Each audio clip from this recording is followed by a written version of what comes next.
मदिरालय खोला गया है, गलत किया गया है। हिंदुत्व की बात करते हैं, देवालय बंद किए हैं, मंदिर बंद किए हुए हैं, वहाँ गोला लगा करके दर्शन नहीं सुरक्षात्मक दृष्टिकोण से हो सकता है। दारू के लिए आप खोले हुए हैं। देश में देख रहे हैं मंदिर नवरात्र बीत गया, मंदिर नहीं खुला, लोगों के इस समय रोजा चल रहा है, मस्जिद नहीं खुला, लेकिन मदिरा खुलना उचित था। जो 1.5 महीने से आम जनमानस एकांतवास में था, उसको आप अचानक आप लाइन में खड़ा कर दिए। अब यहाँ जमाती नहीं आ रहे हैं। बर्बाद कर दिए ये देश को अपनी मार्केटिंग में। सरकार को बचाने के लिए, सरकार को चलाने के लिए अपने लोभ और लालच में गरीबों को मार डालिए सर। गृह युद्ध छिड़ने वाला है आने वाले समय में। अगर नरेंद्र मोदी जी इस चीज को नहीं चेते तो आने वाला समय बहुत विकराल है। उस समय से आज तक भी आप मार्केटिंग किए और आगे भी मार्केटिंग करके आप गरीब जनता को मार डालेंगे। हत्यारे हैं आप, गरीब जनता के हत्यारे हैं। लाइव टीवी, सच सबसे आगे। कुछ लोग मेरे साथ हैं, इनसे बात करते हैं कि क्या मदिरा का दुकान खोलना उचित था। देश में देख रहे हैं मंदिर नवरात्र बीत गया, मंदिर नहीं खुला, लोगों के इस समय रोजा चल रहा है, मस्जिद नहीं खुला, लेकिन मदिरा खुलना उचित था। क्यों? कि देश की अर्थव्यवस्था बिगड़ रही है। मदिरा खुलेगा तो देश की अर्थव्यवस्था बढ़ेगी। आज देश की अर्थव्यवस्था को इन्होंने बढ़ाने का काम किया है मदिरा खोल के, और बाकी स्कूल और कॉलेजों को बंद करके इन्होंने देश की अर्थव्यवस्था को तोड़ने का काम किया है। 40 दिन तक आप हमको लॉकडाउन में रखे थे और विगत कल से यह जिला प्रशासन, प्रदेश सरकार और केंद्र सरकार से यह नियम लागू किया गया कि मदिरा का जो दुकान है वो खोल दिया जाएगा। जो 1.5 महीने से आम जनमानस एकांतवास में था, उसको आप अचानक आप लाइन में खड़ा कर दिए। अब यहाँ जमाती नहीं आ रहे हैं, अब यहाँ रोग बढ़ेगा नहीं। आज न्यूज़ चैनलों के माध्यम से पता चला कि 300 से ज़्यादा लोग कोरोना से पीड़ित आज सामने आए हैं।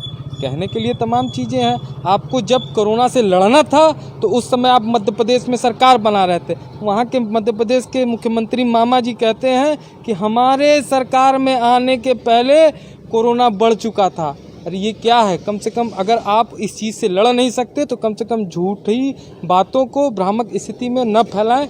ये हम निवेदन करना चाहते हैं कि आप लोग सच्चाई को सामने ले आएं। एक छोटा दुकानदार अपनी दुकानदारी करने के लिए जब दुकान खोलता है तो उससे कोरोना फैलता है, और एक मदिरालय आप खुलवाते हैं जहां 1 किलोमीटर में लाइन लगता है, गोला बना बना के कहते हैं सुरक्षात्मक दृष्टि से दारू पीजिए आप लोग। आज मैं यदि जाऊं यहाँ से गाड़ी लेकर के और कोई पुलिस वाला चौराहे पर रोके तो मैं गर्व से कहूँगा ताऊ से कि मैं दारू खरीदने जा रहा हूँ, और वो रोक नहीं सकता है। मैं जाऊँगा दारू खरीदने और ख़रीदूँगा और पीऊँगा। आप एक बेरोजगार की, जो एक ठेला वाला, खुमचा वाला है, उसको ये परमिशन नहीं दे रहे हैं कि वो गोला बना के अपनी रोजी रोटी जिए। जो गरीब है, एक ठेले पे जो सामान बेच रहा है वो गोला बना करके पब्लिक को सामान बेचे, सुरक्षात्मक दृष्टि से कोण से कार्य करे ताकि उसका पेट भर सके। 100 रुपये 200 रुपये के लिए जो मांगा है, ये नहीं खोलने के लिए परमिशन दे रहे हैं। आप परमिशन मदिरालय का दे रहे हैं कि दारू पियो लाइन लगा करके 1-1 किलोमीटर। क्या मजाक कर रहे हैं आप? जिस तरह नोटबंदी हुई थी, नोटबंदी में बड़े आदमी अपने घर बैठ के अपने मजदूरों से नोट चेंज करवाए थे या किसी कारण नोट चेंज, आज उसी तरह बड़े आदमी घर बैठ के दारू ले रहे हैं लाइन में लगवा के अपने मजदूरों से, और पेपर में छप जा रहा है कि खाने जिस राशन की लाइन में जो आगे खड़े थे आज दारू की लाइन में पीछे खड़े हैं। तो ये तो सरकार का, हमारे देश की विडंबना है कि ऐसी सरकार है कि ये चीज़ सरकार को सोचनी चाहिए कि सरकार क्या कर रही है, उसका क्या उद्देश्य है। और बड़ी बड़ी बातें पेपर में करना अच्छा लगता है जनता के बीच में, लेकिन उसको साबित करना भी चाहिए। मदिरालय खोला गया है, गलत किया गया है। हिंदुत्व की बात करते हैं, देवालय बंद किए हैं, मंदिर बंद किए हुए हैं, वहाँ गोला लगा करके दर्शन नहीं सुरक्षात्मक दृष्टिकोण से हो सकता है, तो वहाँ बंद किए हुए हैं। दारू के लिए आप खोले हुए हैं। ये कौन सा रवैया है आपका? मुझे तो समझ में नहीं आ रहा है। जो गलतियाँ कर चुकी है वो देश के लिए बहुत घातक है, नुकसानदायक है। मोदी जी अब आगे के लिए सुधर जाइए। टाइम्स ऑफ इंडिया की एक रिपोर्ट के अनुसार मैं आपको बता रहा हूं कि 64% मजदूर ऐसे हैं जिनके पास 100 रुपये से कम पैसे हैं। 100 रुपये का आज के डेट में महत्व समझ रहे हैं आप? कहीं निकलते हैं 100 रुपये पानी और एक बोतल पानी और थोड़ा बहुत नाश्ता खरीदेंगे तो ख़त्म हो जाता है। उसके बावजूद ये इस तरह का काम करते हैं। भिवंडी से ट्रेन चलाई गई गोरखपुर के लिए, वहाँ 90 सीट खाली छोड़ दिया गया एक डिब्बे का, सिर्फ इस वजह से क्योंकि वहाँ मज़दूरों को पैसा नहीं था और उनको टिकट नहीं दिया गया। सूरत से ट्रेन चलाई गई गोरखपुर के लिए, उन ट्रेनों पे मज़दूरों से 700 रुपये की वसूली की गई। बर्बाद कर दिए ये देश को अपनी मार्केटिंग में। अपनी सरकार को बचाने के लिए, सरकार को चलाने के लिए अपने लोभ और लालच में गरीबों को मार डाली है सरकार।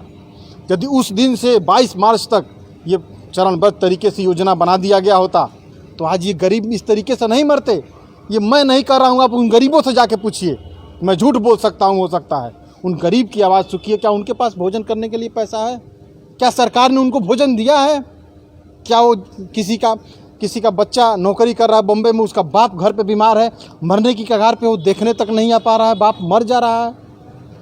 आप क्यों नहीं लॉकडाउन से पहले ये व्यवस्था बनाए? क्यों नहीं लॉकडाउन के समय से ही इस तरीके से चरणबद्ध तरीके से लोगों को पहुंचाने का काम शुरू कर दिए? कम से कम ये परिस्थितियां देश के साथ पैदा तो नहीं होती। आप देश को अपनी मार्केटिंग में झोंक दिए, बर्बाद कर दिए। केंद्र सरकार द्वारा जिस तरीके का झूठ ये फैलाया जा रहा है कि उनसे टिकट का पैसा नहीं लिया जा रहा है। आज विभिन्न चैनलों के माध्यम से मैं अभी फेसबुक पे देख रहा था, कुछ चैनलों के माध्यम से ये भी पता चला, आप जैसे भाई जो हैं जो सच्चाई कुछ चला रहे हैं, कि गुजरात से लोगों को भेजा गया यहाँ, लेकिन उसका शुल्क भी उनसे लिया गया। टिकट के माध्यम से हो गए, पर्चे के माध्यम से हो गए। मुख्यतः कहने का मेरा उद्देश्य ये है कि निःशुल्क सेवा नहीं है, उनसे पैसा लिया जा रहा है। तो वो बहुत दुख की बात है। तमाम ऐसे लोग जो समाज में सत्ताधारी कुर्सियों पर बैठे हुए हैं, जिन्हें हम भगवान के रूप में पूज रहे हैं, लेकिन अंततः इंटरनल परिस्थिति अगर देखी जाए तो ये विलन का काम कर रहे हैं। विपक्ष ने क्या अभी तक गलत कहा है? विपक्ष यदि कह रहा है कि मजदूर घर जाए तो ये गलत है। विपक्ष कह रहा है कि टिकट का किराया गलत लिया गया तो ये क्या विपक्ष गलत है? विपक्ष कह रहा है कि लॉकडाउन आप बिना प्लान के किए तो क्या ये गलत कर रहा है? आप अपने दिमाग से नहीं सोच रहे हैं कि गलत ठीक है, मुझसे गलती होगी अपने सत्ता के लोभ लालच में, लेकिन उस गलती का भरपाई करिए, उस गलती को मानिए। कम से कम जो 22 मार्च से आप कर्फ्यू लगा के लॉकडाउन किए हैं, उस समय से ही प्लानिंग कर लिए होते गरीबों को, कि उस समय से रजिस्ट्रेशन चालू हो गया रहता, उस समय से पार्ट वाइज ट्रेनों में गरीबों को लाया गया होता, तो ये गरीब रोड पे भी न भटकते और ये गरीब की ये दुर्दशा भी नहीं होती। गृह युद्ध छिड़ने वाला है आने वाले समय में। अगर नरेंद्र मोदी जी इस चीज़ को नहीं चेते तो आने वाला समय बहुत विकराल है। जो दिन भर गरीब तबका है, जो दिन भर अपनी रोजी रोजगार करने हेतु घर से निकलता था और पूरे दिन भर की क्रिया करने के उपरांत वह अपने परिवार का और अपना केवल पेट भरने तक का ही पैसा कमा पाता था, आज उसके साथ क्या हो रहा है? सरकार उसके लिए क्या कर रही है? सरकार उसके घर के जीविकोपार्जन के लिए क्या कर रही है? मेरे नज़र में तो कुछ कर नहीं रही है। वो घर पे बिलक रहा है, लेकिन अपनी अर्थव्यवस्था को झुठलाने के लिए, उसको जीडीपी को बढ़ाने के लिए आज दारू की दुकान खोली जा रही है। ये कहाँ तक सही है? ये सरकार बिल्कुल ही गरीब के विरोधी सरकार है और स्वागत योग्य फैसला है। मैं स्वागत करता हूँ सोनिया गांधी जी के फैसले को, जो सरकार सोई हुई सरकार को जगाने का काम किया कि यदि आप नहीं देंगे पैसा तो कांग्रेस पार्टी गरीबों के साथ है और प्रदेश कांग्रेस की इकाई हर प्रदेश के गरीबों के लिए पैसा देगी, लेकिन उसको घर लाने का काम करेगी। बहुत स्वागत योग्य फैसला है कि जिस समय सरकार आपके साथ नहीं खड़ी हो उस समय विपक्ष खड़ा है। आज कोई जनता परेशान है तो उसकी जिम्मेदार सरकार होगी, लेकिन प्रश्न लोग विपक्ष से पूछते हैं। ये लोग सिर्फ देश को गुमराह करते हैं, किसी भी प्रकार से ये जनता के साथ, ये गरीबों के साथ नहीं खड़े हैं। ये लगातार गरीबों पे अत्याचार कर रहे हैं और वो अत्याचार किस लिए हो रहा है इस लॉजिक को समझिए। वो अत्याचार सिर्फ अपने मार्केटिंग को जिंदा करने के लिए रह रहा है। यदि अपनी मार्केटिंग को जिंदा आप नहीं रखते, हकीकत में आप गरीबों के लिए काम करते, तो आप किसी की बात नहीं सुनते, उन गरीबों की आवाज़ सुनते जो पैदल चल रहे हैं। किसी को मौका नहीं मिलता कहने का, वो घर तक पहुंच जाते। किसी को मौका नहीं मिलता कि वो रोटी बिना मर रहे हैं, उनके पास रोटी पहुंच जाती। कोई कैसा आरोप लगा लेता, कोई किस प्रकार से आपके ऊपर आरोप लगा लेता। आपके अंदर कमियां हैं। आप जो है इन सब मुद्दों पर नहीं ध्यान दे करके आप अपनी मार्केटिंग पे ध्यान दे रहे हैं। यहाँ जो तथाकथित हिंदू हृदय सम्राट जो हमारे मुख्यमंत्री हैं, उनको ये चीज़ नहीं दिख रहा है कि दारू से कितना ज़्यादा लोगों पे बुरा असर पड़ेगा। जो गरीब अपने घर में 2 रोटी खाने के लिए मोहताज हैं, वो इस तरह के नशेबाजों से वो अपना गहना ले जाके बेचेंगे।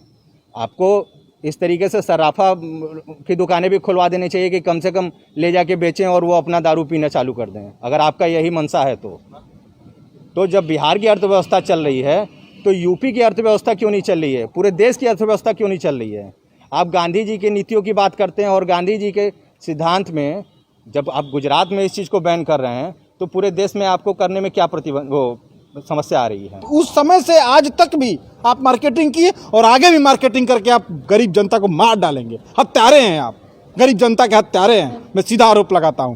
नहीं तो अपनी गलती को एक्सेप्ट करिए और आगे से जो विपक्ष कहता है उसमें यदि अच्छी बातें हैं तो उसको सुनिए। आपके भक्त और आपकी सरकार विपक्ष की बातों को उल्टा उसके ऊपर मढ़ने का काम करती है, न कि उससे सीख लेने का काम करती है। ये आपकी बहुत बड़ी गलतफहमी है।